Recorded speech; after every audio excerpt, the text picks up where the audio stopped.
And there was a famine in the land besides the first famine that was in the time of Abraham. So Isaac went to Abimelech, king of the Philistines, to Gerar. And the Lord appeared to him and said, "Do not go into Egypt. Stay in the land which I shall tell you about. Sojourn in this land, and I shall be with you, and will bless you. For I shall give all these countries to you and to your seed, and I shall perform the oath which I swore to Abraham your father. And I shall make your seed multiply as the stars of heaven, and will give to your seed all these countries.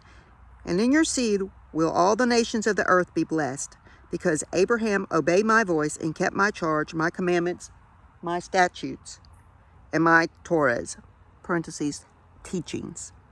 So Isaac stayed in Gerar, and the men of the place asked him about his wife, and he said, "She is my sister." For he feared to say, "She is my wife," in case he said, "The men of the place will kill me for Rebekah, because she was beautiful to look at." Sounds like his daddy, don't it? And it happened when he had been there a long time that Abimelech, king of the Philistines, looked out a window and saw Isaac was caressing Rebekah, his wife. So he called him over there and said, "Look here, she surely is your wife. Why did you tell me she's your sister?" And Isaac said to him, "Because I thought lest I die for her." And Abimelech said, "What is this you have done to us? One of our people might lightly have lain with your wife, and you would have brought guilt upon us." And Abimelech charged all his people, saying, "Whoever touches this man or his wife will surely be put to death."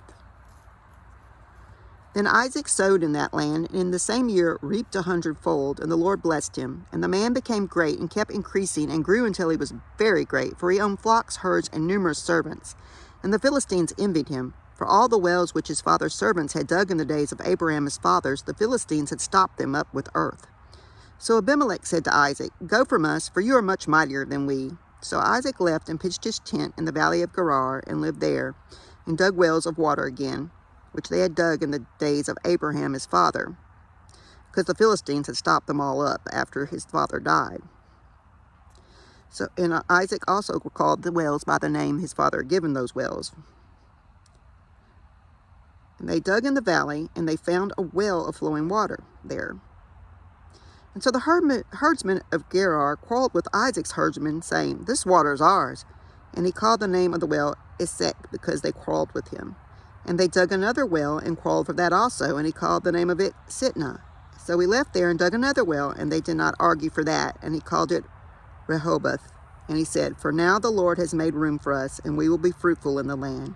And he went up from there to Beersheba, and the Lord appeared to him the same night and said, "I am the God of Abraham your father. Do not be in awe. I am with you, and will bless you, and multiply your seed, for my servant Abraham's sake." And he built an altar there, and called upon the name of the Lord, and pitched his tent there, and Isaac's servants dug a well there. Then Abimelech, his friend Ahazath, and Phicol, the chief captain of his army, went to him from Gerar. And Isaac asked, "Why did you come to see me, seeing you hate me, and have sent me away from you?" And they said, "We saw that the Lord was certainly with you, and we said, let there now be an oath between us and you, and let us make a covenant with you, so that you won't do us any harm, as we haven't touched you, and we have done to you nothing but good, and have sent you away in peace. You are now the blessed of the Lord." And he made them a feast, and they ate and drank, and they got up early in the morning and swore to one another. Then Isaac sent them away.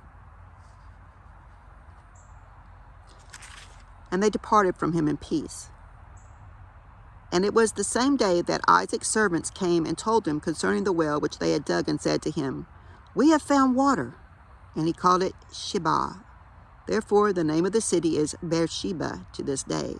And Esau was 40 years old when he took for wives Judith, the daughter of Beeri the Hittite, and Basmat, the daughter of Elon the Hittite. And they were a source of a bitter spirit for Isaac and Rebekah. Isaac and Rebekah didn't like them daughters-in-law.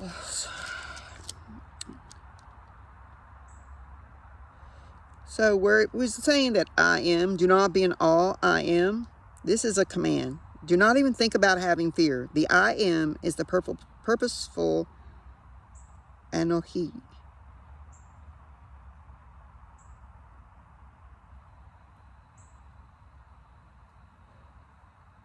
And when they said, the herdsmen of Gerar quarreled with Isaac's herdsmen, saying, the water is ours.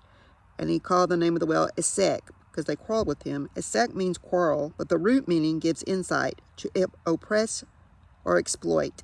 That became a pattern for others toward the Jewish people for all time until now.